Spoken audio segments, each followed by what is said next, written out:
நல்ல அழகா இருக்க, குரல் பிரமாதமா இருக்கு, பேச்சு போட்டியில பேசுவிய மேடையில் அப்படின்னு கேட்டாங்க. 3ஆம் வகுப்புல. டீச்சர் எனக்கு சொல்லி தந்தா நான் பேசுறேன் அப்படின்னு. ஜவஹர்லால் நேருவினுடைய விடுதலை பெற்ற இந்தியாவின் முதல் உரை அது. இந்தியா உலகம் ஆழ்ந்த உறக்கத்தில் இருந்த பொழுது இந்தியா சுதந்திரத்தில் கண்விழித்து கொண்டது. அந்த பேச்சை எனக்கு எழுதி மனப்பாடம் பண்ணிட்டு வா அப்படின்னு சொன்னாங்க.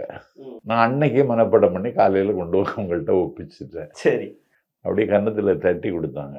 நல்லா படிக்கிற பையனும். ஆமா, எல்லாத்துலேயும் முதல் மதிப்பெண். சுதந்திர தின விழாவில் பேசுனேன். கைத்தட்டல், கடல் தோற்கும் ஓசைங்கிறது மாதிரி கைதட்டல் மாணவர்கள் மத்தியிலேயே ஆசிரியர்கள் சிறுவனுக்கு அதிலேயே ஒரு புகழ் என்கிற போதை அப்போதே என்கிட்ட ஏறி உட்கார்ந்து கொண்டது.